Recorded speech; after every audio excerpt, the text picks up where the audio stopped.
नमस्कार बच्चों, आज हम सभी लोग न्यू चैप्टर स्टार्ट करेंगे। चैप्टर 19 आपका एनसीईआरटी से, और जिसका नाम है excretory product and there elimination. Kidney वाला चैप्टर स्टार्ट करेंगे जिसमें नेफ्रॉन अपन पढ़ेंगे। आप लोगों को इस चैप्टर की बुकलेट मिल चुकी है, तो आप लोग ज़रा अपनी अपनी बुकलेटें निकाल लें और उसमें चैप्टर जो दिया गया है, चैप्टर का नाम क्या है एनसीईआरटी में, जो एनसीईआरटी में नाम लिखा है चैप्टर का वो उसको समझें। क्या लिखा है?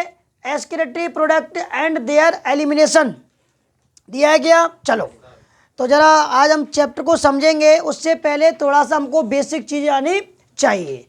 सबसे पहले आपको ज़रा बता देते हैं, जो एक्सक्रीटरी प्रोडक्ट है हिंदी में इसको बोलते हैं उत्सर्जी उत्पाद, और इनका निष्कासन एलिमिनेशन। एलिमिनेशन मतलब क्या होता है? निष्कासन। समझ पा रहे हैं आप? चलिए सबसे पहले मैं आपको बता दूं, जो हमारे सिलेबस में जो एक्सक्रीटरी प्रोडक्ट दिए वो अमोनिया है। कौन है भैया? Ammonia, ammonia gas. दूसरा है यूरिया NH2CO NH2। समझ पा रहे हैं? और एक है यूरिक एसिड। कौन है भैया? Uric acid. तो हमारे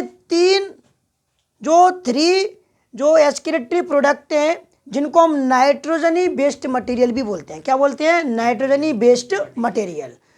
तो हमें सबसे पहले इस बात को समझना पड़ेगा कि इनका जो निष्कासन है, एलिमिनेशन है, वो कौन कौन से एनिमल्स करते हैं, ज़रा उनको समझते हैं। चलो लाओ, तो अभी हम लोग पहले बुकलेट को ज़रा देखेंगे जो आपके नोट्स में दिया है।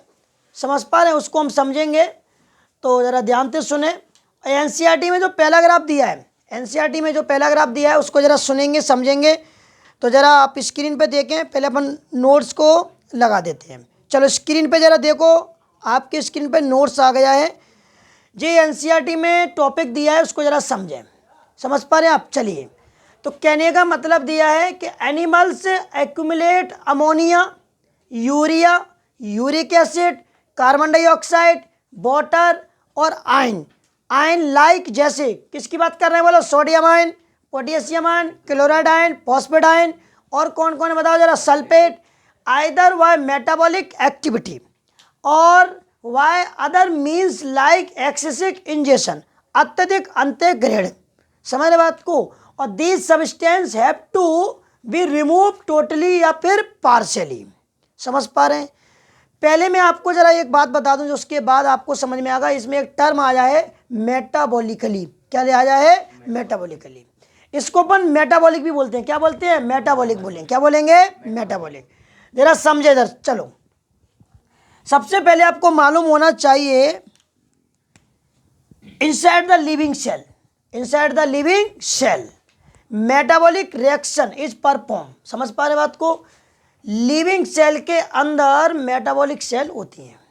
अब मेटाबॉलिक सेल दो टाइप की होती हैं। कितने टाइप की होती है भैया? मेटाबॉलिक। समझ गए? और मेटाबॉलिक जो रिएक्शन होती है इनको बायोलॉजिकल रिएक्शन भी कहते हैं। आपको मालूम है, जो all chemical reaction, all chemical reaction is collectively metabolic reaction. और ऑल केमिकल रिएक्शन अगर लिविंग सेल में हो रही है तो उनको मेटाबॉलिक रिएक्शन कहेंगे। और मेटाबॉलिक रिएक्शन टू टाइप की होती हैं। कितने टाइप की होती हैं? टू टाइप की। चलो बताओ कौन कौन सी होती हैं? एक होती है कैटाबॉलिक और एक होती है एनाबॉलिक। बोलो कैटाबॉलिक। क्या होती है? कैटाबॉलिक। और एक होती है एनाबॉलिक। क्या होती है? एनाबॉलिक। कैटाबॉलिक और एनाबॉलिक ये दोनों एक साथ चलती हैं, और ये दोनों एक साथ चलती हैं। इनके बारे में भी अपन समझेंगे। इन दोनों को हम बोलते हैं मेटाबॉलिक। क्या बोलते हैं? मेटाबॉलिक। और मेटाबॉलिक जो रिएक्शन है इनसाइड द लिविंग सेल, और ऑल केमिकल रिएक्शन जो इनको कलेक्टिवली एक साथ बोलते हैं, उन्हें मेटाबॉलिक रिएक्शन कहते हैं। ये फॉर्मेशन रिएक्शन है और ये आपकी डिस्ट्रॉय रिएक्शन है।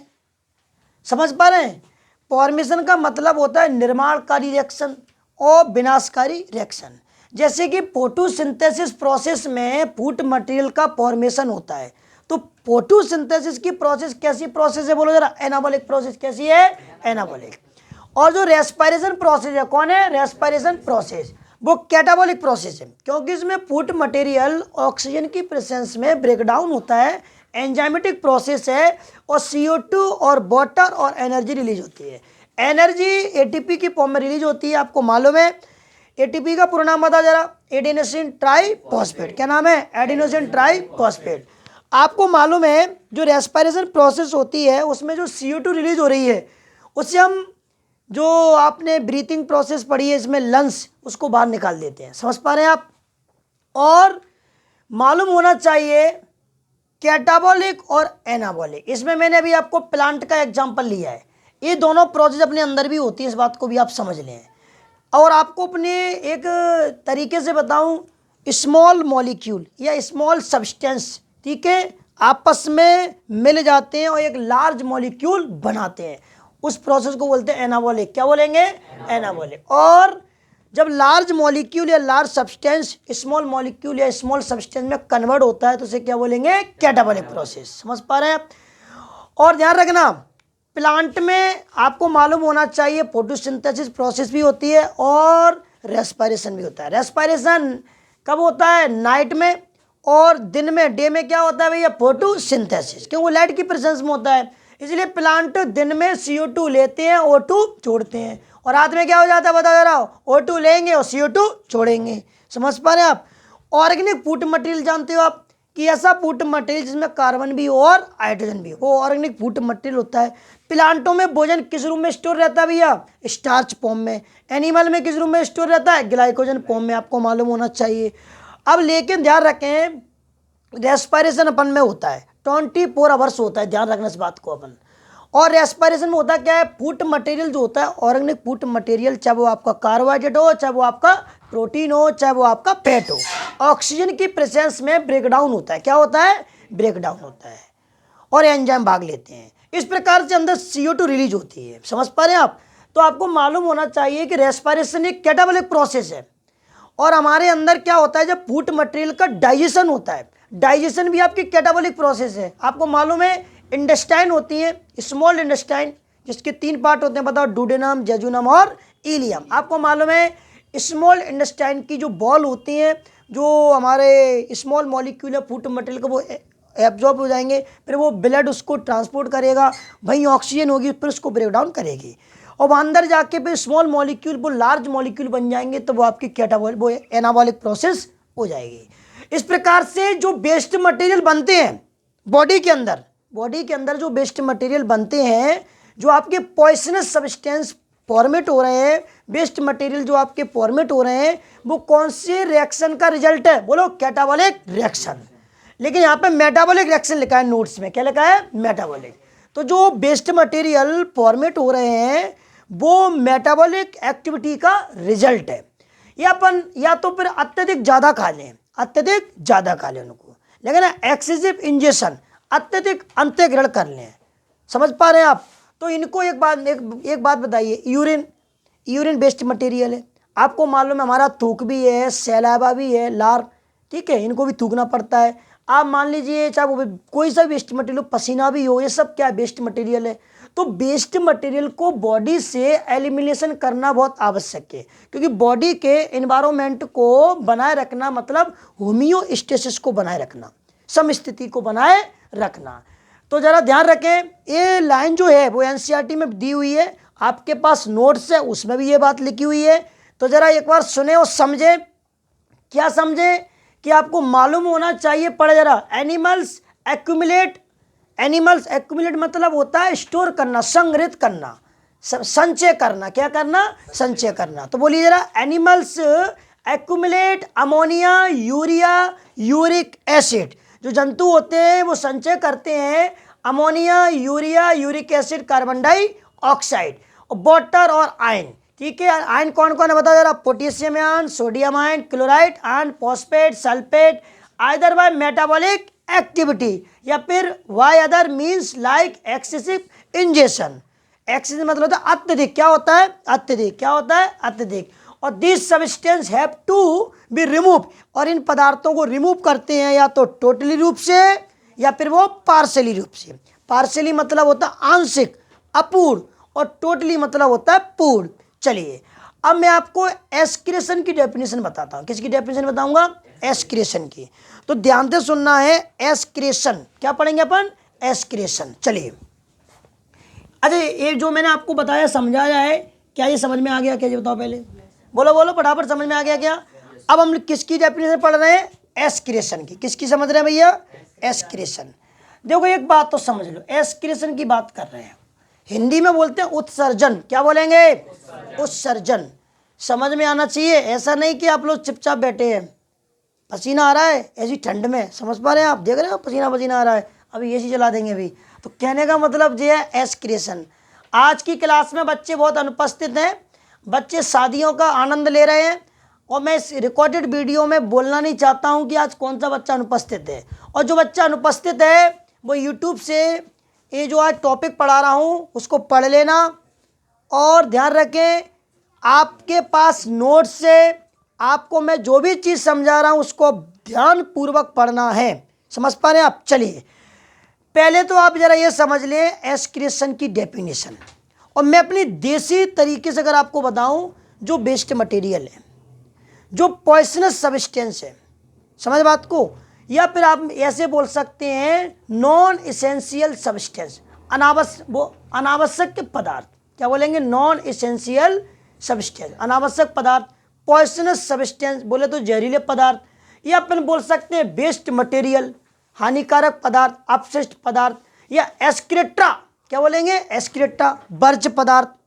तो इनको बॉडी से रिमूव करना, ये प्रोसेस क्या है? एस्क्रेशन। क्या है भैया? एस्क्रेशन। चलो पढ़ो जरा क्या लिखा है। Removal of mainly nitrogenous substance. एक बात तो ध्यान रखना, ये तुम जरा ये टर्म आपको पढ़ने को मिली होगी, नाइट्रोजीनस। क्या बोला है? Nitrogenous substance. मतलब जो हम रिमूव करते हैं, क्या करते हैं? रिमूव। इधर देख लो यादव जी, क्या करते हैं? रिमूव। बॉडी से जो रिमूव करते हैं वो नाइट्रोजीनस सब्सटेंस होते हैं। क्या होते हैं? Nitrogenous substance. मुख्य रूप से करते तो और भी हैं, और ऐसा कुछ नहीं है कि भाई जो वेस्ट मटेरियल सब में नाइट्रोजन होगी, ऐसा कुछ नहीं है। लेकिन मुख्य रूप से मेनली नाइट्रोजीनस सब्सटेंस जिन्हें रिमूव करते हैं, जैसे कि अमोनिया है, यूरिया है, और यूरिक एसिड है। समझ पा रहे हैं आप? तो फ्रॉम द बॉडी, किससे भैया? बॉडी से। तो which are end product of metabolically activity. आपको वाला मेटाबॉलिक एक्टिविटी का जो एंड प्रोडक्ट है, जिसको बॉडी से रिमूव करते हैं, नाइट्रोजनी जो बेस होते हैं, सॉरी क्या बोलते हैं? Nitrogenous substance. क्या होते हैं? Nitrogenous substance. समझ पा रहे हैं? क्या एक डीएनए वाला चैप्टर चल रहा है, तो बार बार हमको याद रह जाता है नाइट्रोजीनस बेस, नाइट्रोजनी बेस। तो आपके में भी ये चैप्टर पढ़ाऊंगा, बायोमोलिक्यूल वाला चैप्टर है, चैप्टर 9 है। उसमें डीएनए आरएनए दिया है, प्रोटीन दिया है, लिपिड दिया है, कार्बोहाइड्रेट दिया है, वहाँ मैं आपको पढ़ाऊंगा। समझ गए? एमाइनो एसिड पढ़ाऊंगा। चलिए तो जरा सभी बच्चे रिवीजन करें, और एस्क्रेशन की डेफिनेशन आपको समझ में आई है कि नहीं आई? फटाफट स्क्रीन पे देखो जरा, बोलो फटाफट बोलो। Removal of mainly nitrogenous substance from the body which are end product of metabolic activity.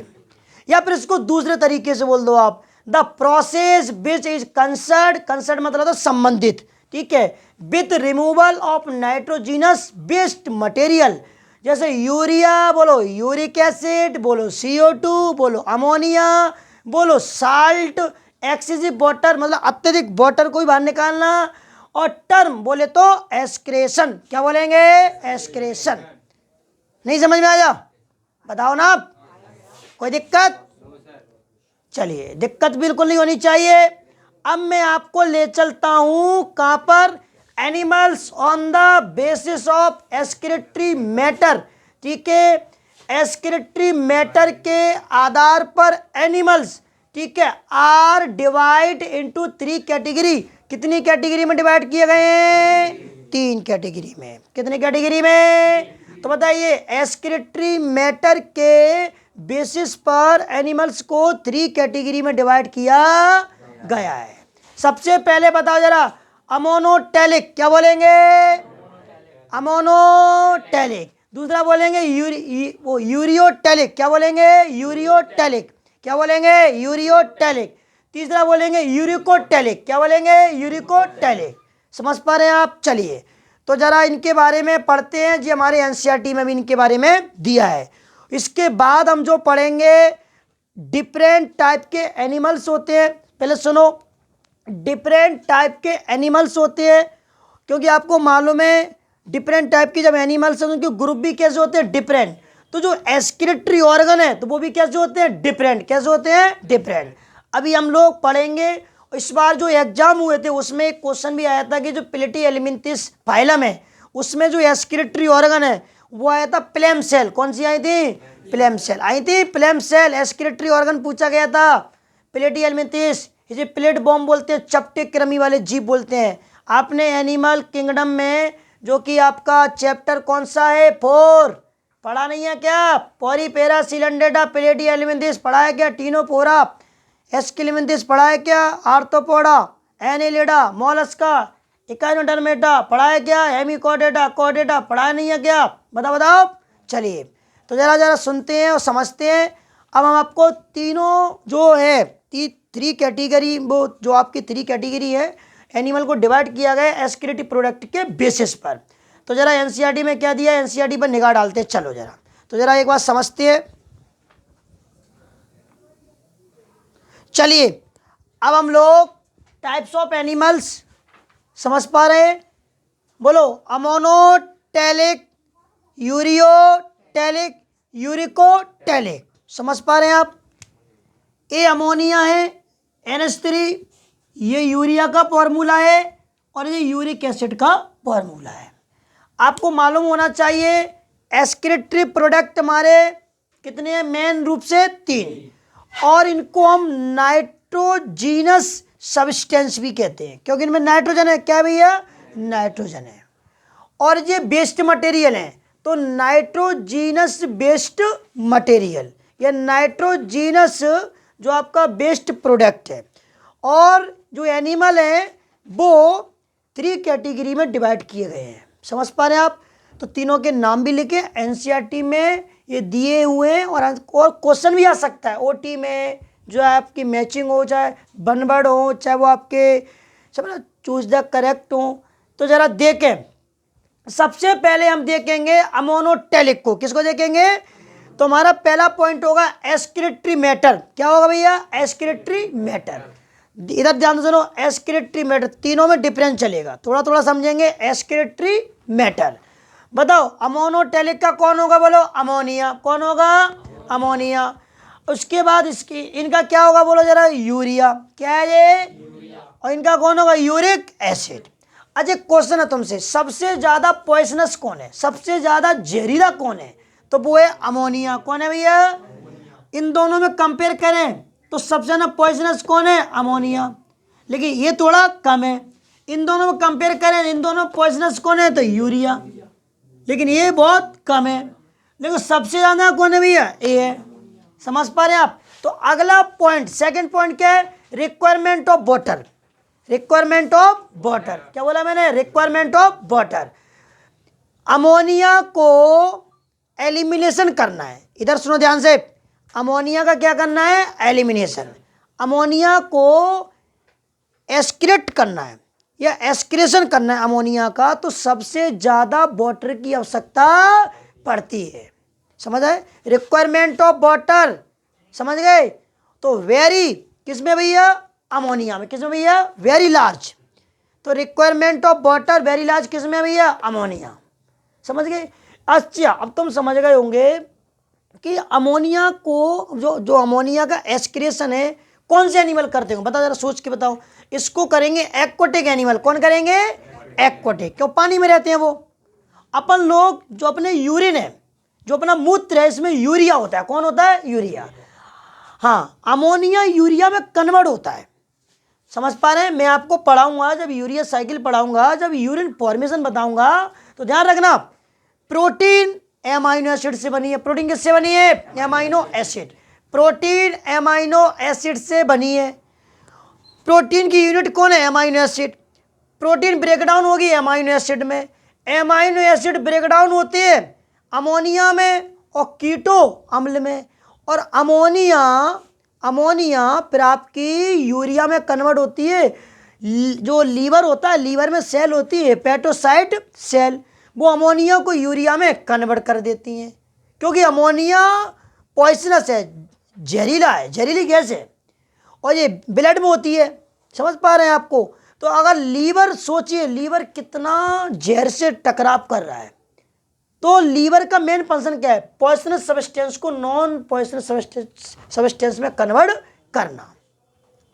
तो बच्चों कहने का मतलब है हमारे यूरिन में कौन होता है? यूरिया। कौन होता है? यूरिया।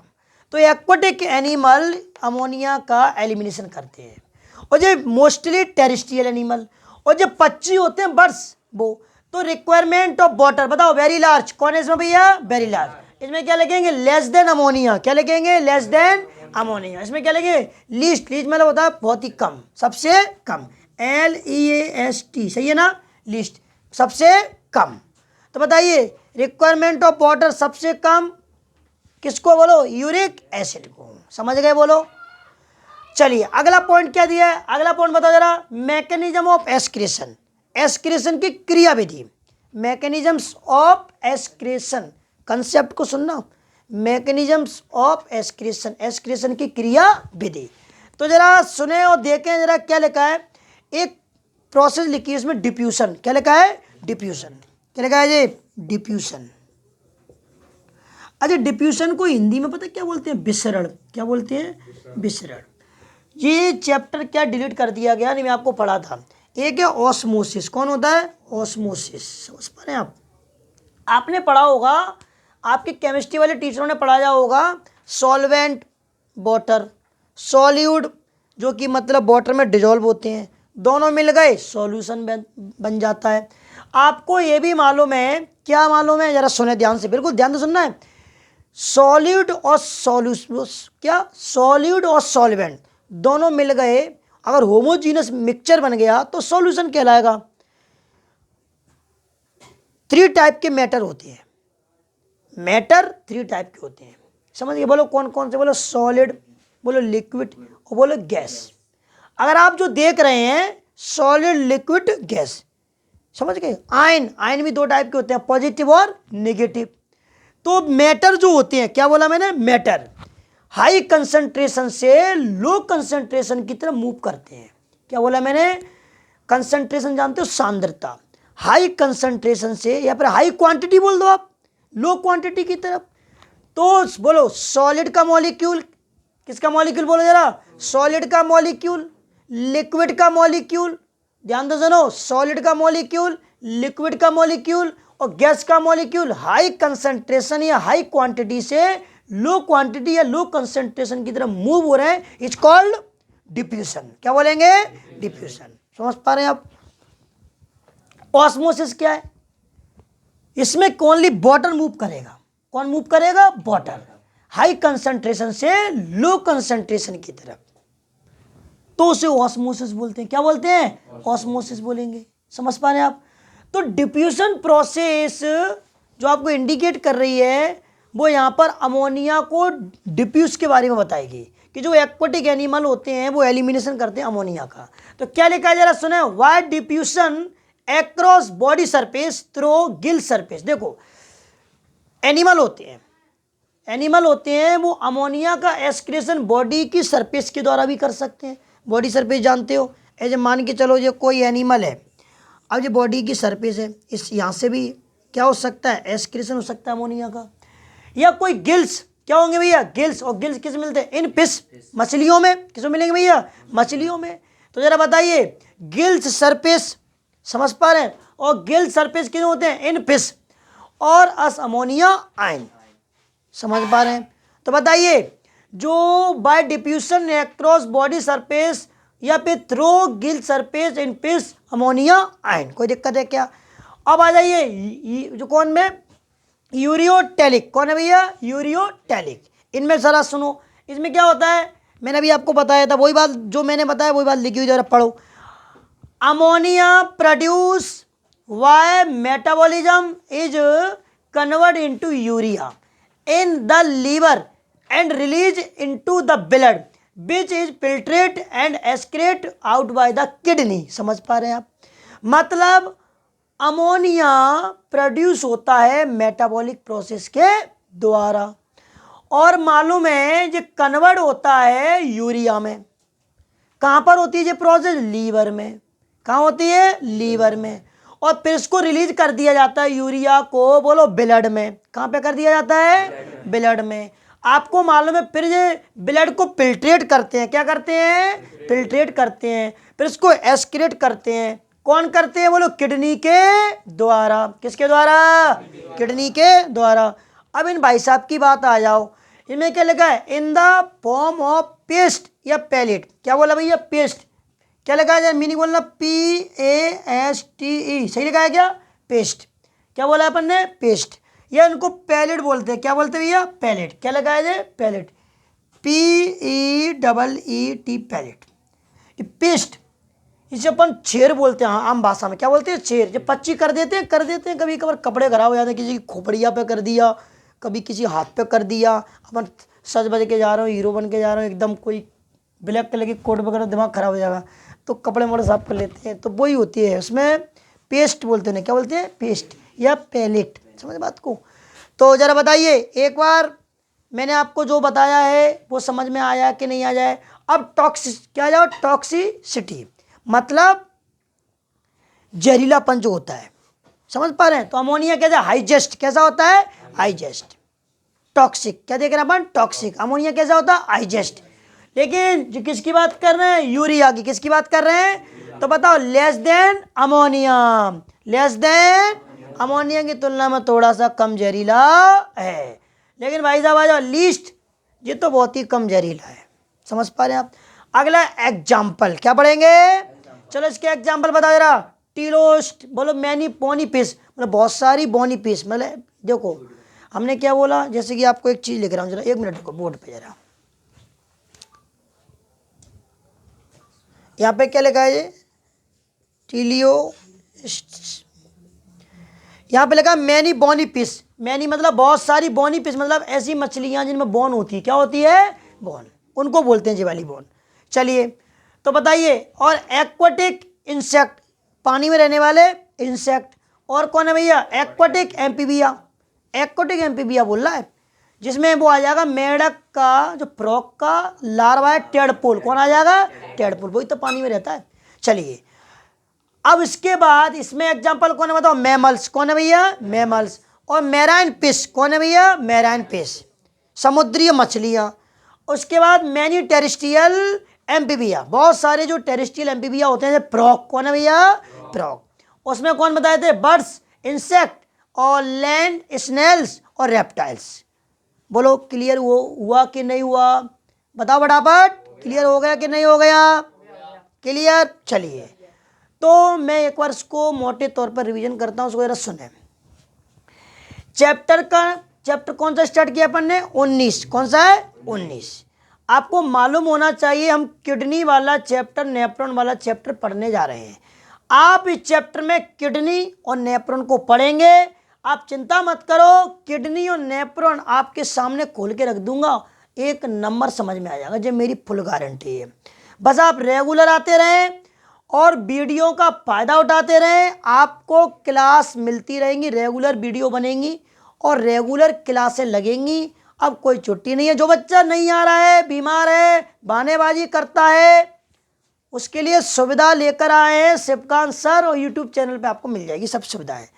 लेकिन ऐसा नहीं कि पढ़ने नहीं आए, फीस तो देना पड़ेगी, पढ़ने भी आना है। घर से उठवा लूंगा नहीं फिर वरना मैं, आपको मालूम है फिर मैं अभी क्या है, रिकॉर्डेड हो रही है वीडियो, तो अभी थोड़ा सा हिसाब किताब से बोलता हूँ फिर मैं, वरना आपको मालूम है कितना डेंजर बोलता हूँ फिर मैं।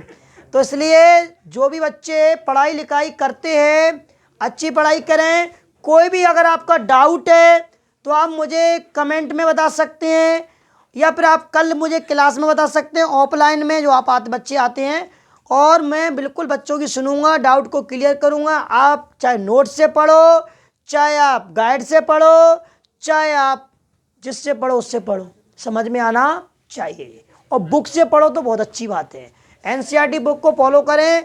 आज अभी तुम्हारे पास टाइम है अभी तो ज़रा समझ पा रहे हैं आप। चलिए, तो कहने का मतलब ये है कि और जो बच्चों, मैं थोड़ा सा आप लोगों से रिक्वेस्ट करना चाहता हूं, जो हमारे भाई बहन इस वीडियो को देख रहे हैं, थोड़ा सा एक छोटी सी रिक्वेस्ट है, इस रिक्वेस्ट को आप एक्सेप्ट करें और देखिए हम लोगों का हौसला बढ़ाएं। बस मैं इतना ही, आप समझ गए मैं क्या कहना चाहता हूं कि आप लोगों को लाइक और सब्सक्राइब करना है चैनल को, जिससे क्या है कि देखो मैं आने वाले समय में यूट्यूब पर लाइव आ सकता हूं। तो मेरा क्या शुरुआत मैंने कर दी है, अब मुझे शिक्षा को सरल बनाना है, लोगों को बताना है कि बायोलॉजी को किस तरीके से पढ़ा जा सकता है, टॉपिक को कितने सरल तरीके से समझा जा सकता है। तो आज के लिए इतना ही, धन्यवाद, जय सिया राम।